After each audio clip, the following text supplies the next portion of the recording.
Hello, I'm Helen, this is Alistair from KALE. We're running Matterhorn Ultraks in Switzerland on Saturday, and we wanted to do a little video to show you what we're going to be carrying with us on the race. I'm running the 30 kilometre, it's about 2,000 metres of climbing, and Alistair's running the 46. It's called the 46, but it's actually 48 kilometres. And I'm envisaging being out there probably about 8 hours. So yeah, we're just going to run through what we're going to be taking, and they're going to be slightly different because of the different distances and times that we'll be running. I've got some things that I like to carry with me that he doesn't like having on him. So we'll start with the things that we're both taking. So firstly, race vest. I've got an Ultimate Direction Ladies Ultra Vesta. I've had that for a couple of years. There's a new version out now with slightly bigger bottle holders, but this one still does me proud, still very comfortable. About 5 litres. Yeah, I'm going with the Salomon Advanced Skin, and not sure about the literage of this one. It's a 5 litre one. 5 litre as well. But it's brilliant because it kind of forms around your body and it stretches as you move basically, so it's a really comfortable pack and it's perfect size. Cool, right. Okay, so things we're definitely taking. Hydration. Yep. We've both got a couple of soft flasks, so I've got the Ultimate Direction ones because I feel like they fit a bit better in my pack. It's not ideal, the pocket sizes are designed for smaller bottles on this one, but they just about fit, and there's some elastic loops that I tuck the nozzle in under, so I'm going to have 2 of those, about 450ml in each of those, so plenty of water. And the great thing about these is when they're empty they compress down to nothing, so if I don't need both then I can just shove one in a pocket. Yep, same thing here with the Salomon, very easy. Got these 2 elastic pockets at the front, where you can just slot them in, like so, and it's perfect. So you can fit 2 bottles there. I'm just going to put water in mine. Some people put electrolytes. Yeah, well, speaking of that, I tend to go for just water in the bottles now, so that I can treat my electrolytes separately to water intake. I use these salt tablets, which are brilliant. So they basically look like this, perfect white tablets, and it says you can take them every half an hour to hour, and I basically take them as soon as I start feeling like I'm about to cramp. Because I tend to sweat a lot on these long hot races, I really have to have these, so that's a lifesaver. And I tend to put them in these little plastic bags, resealables, which is brilliant, stops the moisture getting in, and it's very easy to take them out and put them back in again. I don't really get cramps. I've had it once and it was horrendous. So I've also got a little plastic bag with some salt sticks and salt stick tablets in them. I don't take them generally, but if I start to feel cramp, then I'd be pretty damn grateful that I've got some with me, and they weigh nothing, so it's not exactly basically a lifesaver. If you do get cramp, then it's an efficient way out of it. So, and they're very light, so it's perfect. Alright, what food are you taking? Food, we've recently both started to use these Cliff shock blocks. They're more solid than the gels, and they're broken down into 6 blocks in a packet. And they say you can take about 1 of these every 15 minutes. Is that right? Yeah, that's about right. So I find a packet lasts about an hour and a half. Yeah, so I suppose 15 minutes minimum. Yeah. Would be a good indicator. And they're not messy, which is brilliant. So you can't really spill it over yourself when you're running. Yeah, that's good. And also, if you've been using portaloos or touching things that maybe you might want to wash your hands before you eat, these are great because you can just rip open the top and then squeeze a shot out. You're not getting gel all over your hands, and you're not touching them with your fingers as well, especially when you've been using those toilets. So we like these a lot. Yeah. We've only tried the Mountain Berry, and they're so nice that I've not bothered trying any other flavour. So I think I'm going to be out there between 5 and 6 hours, depending on how it goes. So one lasts an hour and a half. I'm going to take 3. I know that's not enough but I will also be eating on the way. Yeah. And just to mix it up a bit, I have got a gel, a nice high five energy gel. I find in the last half hour of the race, especially if I'm flagging a bit, it's great just to have one gel just to push me through to the end, especially if you try to overtake people. It's always good to get a bit of extra energy. Yeah, well, also having a different bit of nutrition, if it's a different gel, it's great to have that as a backup in case what you've been taking previous starts to make you feel sick, which can very easily happen when you've been outside running for at least 4 hours. So that's great to have a backup. I think I'm going to be taking 4 of these shot block packets. Possibly not enough, considering I'll be out there 8 hours, but I recently started making the most of the checkpoint nutrition lately, and that's what I intend to try and do in this race as well. We need to look at what they're going to be putting on. But for me, as long as there's banana and water. Yeah, bananas are brilliant. That's great. They don't seem to upset my stomach at all. And they keep you going. All natural? Yeah, all natural and tasty. Brilliant. And most checkpoints are going to have bananas, so win-win. Win-win. The last bit of food I've got is an Ethics energy bar. You got one too? Yeah, got the same. Okay, I've not tried the lemon one. I've had the chocolate one before, and it really saved me halfway through a race. I was feeling really down, just lacking energy. I thought I was at the back because I hadn't seen anyone for ages. It's about halfway through the Exmoor CTS marathon, and I had one of these. It didn't taste amazing, but it didn't really taste of that much. It was fine. I washed it down with water, and then about 5 minutes later, I just felt brilliant. So it's worth carrying. They don't weigh that much. They probably weigh less than a shot block. So it's worth sticking one of those in my bag. I'm going to stick it in the back of the bag, so I don't necessarily think I'm going to need it. Yeah, 40 grams for a bar, with 30 grams of carbohydrates in there. It's good. Cool. Right. That's fun stuff. Stick that in the stretchy pack. I think as a trail runner, you can never have enough plastic bags. They're great, basically for keeping things dry and separated and stopping you losing things. So I'm going to have one of these to put my phone in. I'm going to have another one to put my tissues in. Yes. So what have we got? It's great. It can be a little bit annoying when you've got your phone sealed up in these bags, and naturally you're going to want to take some pictures if you're out on the trails. If you get a bit sweaty, personally, I find it gets a bit annoying having to get the phone out, get the phone all sweaty, take some pictures, put it back in, and it tends to get a bit steamy inside the bag, so still looking for the perfect solution for this. Yeah. Maybe it's a protective case, but it has to be fully waterproof, and well, fully waterproof would be the major one for me, so. Yeah. Got any ideas? Let me know on that. Brilliant. You nicked my bag. It's okay. I'll just put the phone in. I will have a bag. There you go. But you know, compared to buying a case, a sandwich bag's like 10p. So True. yeah, not ideal, but works, does a good job. Yeah. Right, so also a trail running essential is some tissues. So again, they're going to get wet in the rain or with your sweat or if you fall in a river or something. So you're definitely going to want to put them in a plastic bag as well. Okay, onto the... Oh, you have got some. Okay, cool.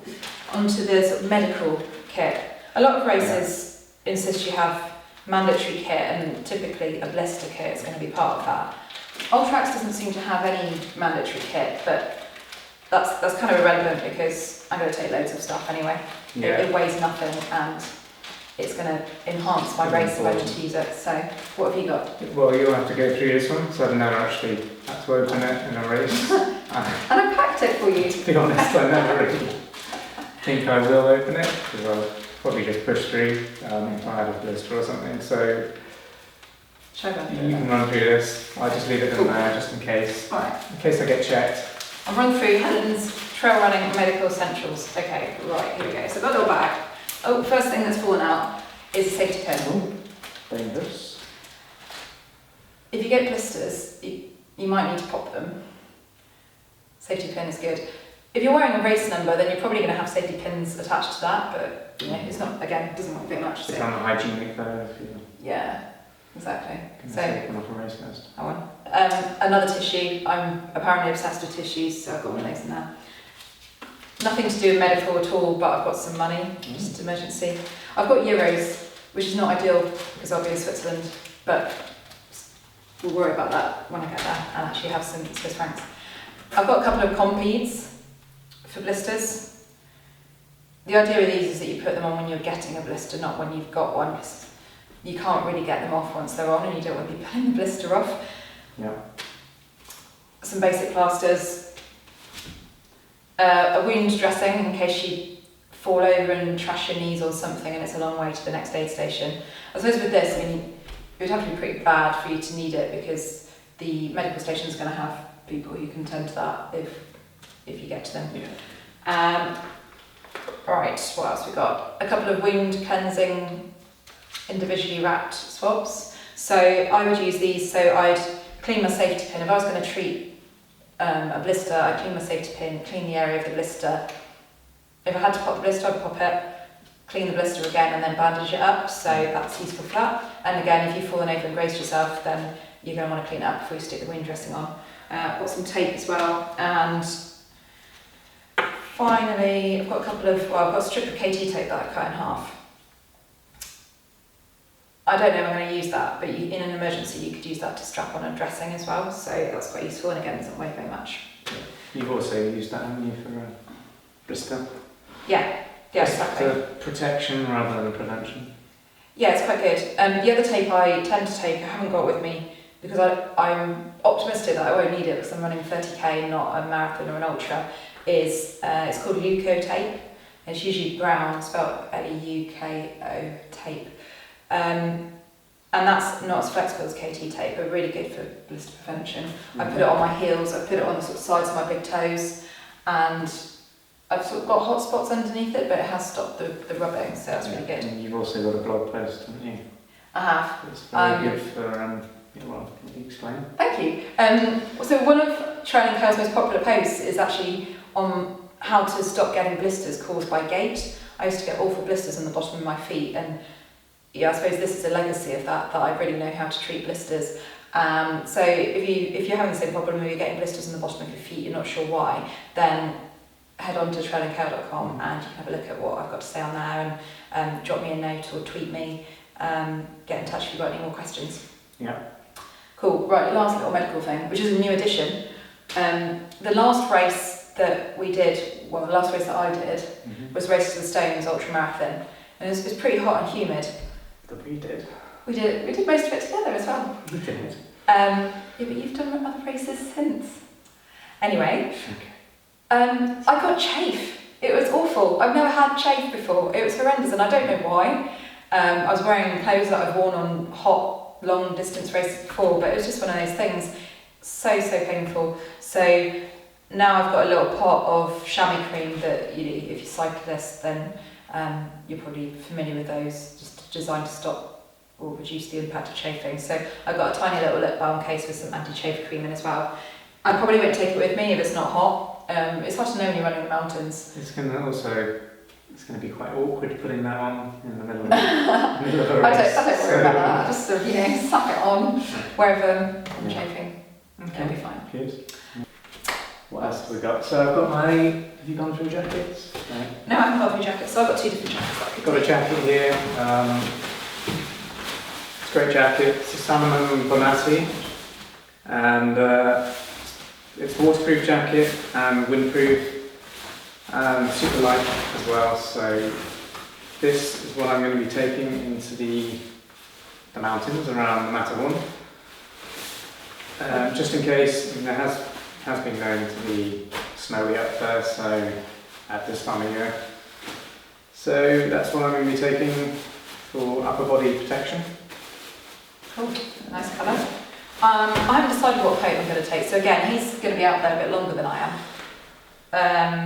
And I need to see what the weather's doing. Again, there's no mandatory kit list. Normally these races, well, a common thing for them to insist is having a waterproof jacket. So I've got this, it's going to be a bit rustly, isn't it? Let me get it out.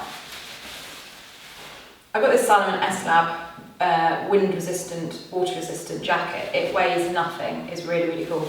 It hasn't got any pockets or a hood, and if it's actually wet, then eventually you're just going to get soaked through because it's not waterproof. But really breathable, really light. So unless the weather's going to be bad, then this will be the only jacket I take.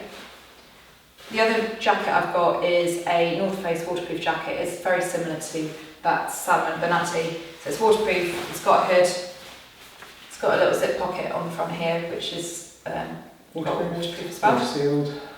And this is great if you're out in a really crap weather. The hood is cool as well because, especially if you're wearing a visor, which I'd advise wearing if it's raining, it just stays on and you can just get that on and get on with it and get the job done. We love it.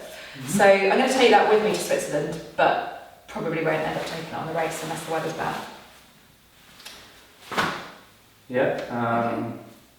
Shall I get these bits in the bag? Well, you've got to mention the all-important iPod, just in case. I don't tend to listen to music on these mountain races, just because I like to be in the moment and really experience the trails without being interrupted by music.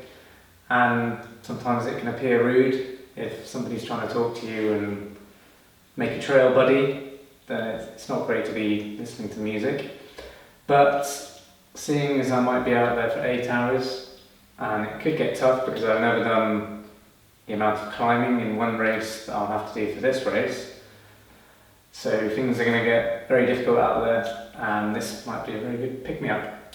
So we'll see. And that's about 3,600 metres of elevation gain. So that's going to be fun. Yeah, Okay. that's why I'm not doing it. Yeah, well, that's what it's about, the challenge. Right, anything else? No, that's No, it. okay, cool. And the only other thing I'm going to take with me, which we've not talked about, is a buff headband. So I'll probably be wearing a visor on the day, but these are cool. Again, if it gets cold, that's going to keep my head a lot warmer than a visor, it'll keep my ears warm. You can use it on your wrists as well as a sweatband, or if it's, if it's hot, you can wear it on your wrist, soak it in water, and that keeps the temperature of your blood down. Really, really helps. So I'm going to put that in the bag as well.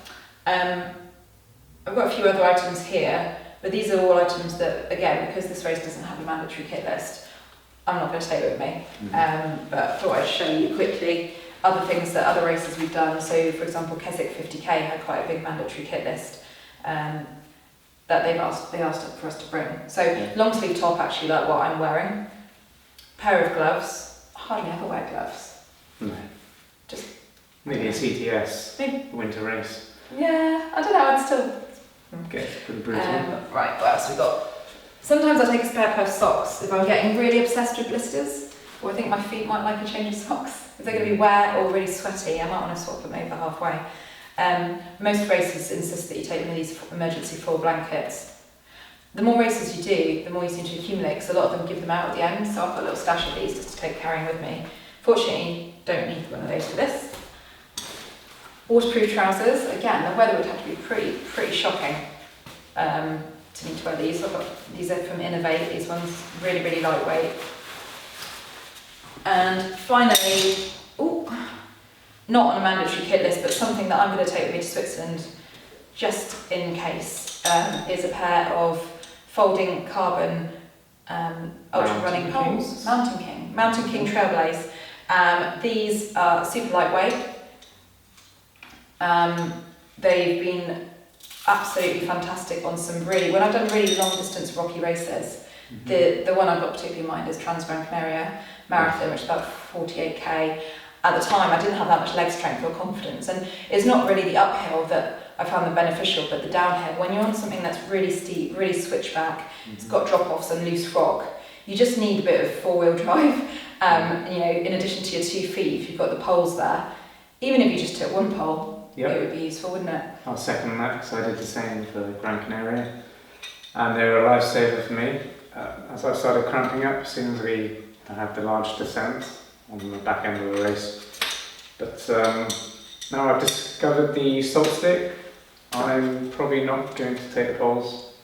We'll see. It's cramping. I'm being noisy, okay. Yeah. So they just get put together like this. Nice and easy. Okay. There's a little cord going through them. Pull it tight and hook it in like that. And then you've got an ultra lightweight hiking pole. Perfect. So I'll take them with me, see how confident I feel. Again, 30 kilometres, I've done 2,000 metres of ascent before, over marathon distance, so I'm hoping it's alright. I'm recovering from a heel injury, so that's the only thing that might change my decision. If the heel feels a bit weird, then maybe I'll carry the poles. Yeah. So that's it. Excellent. Fairly detailed run through of the things we're taking with us. Can't wait to get stuck in. Yeah. Alright, thanks for watching. Feel free to like, subscribe, and check out trialandkale.com. We'd really appreciate your visit, and come and drop us a comment and get involved. Yeah.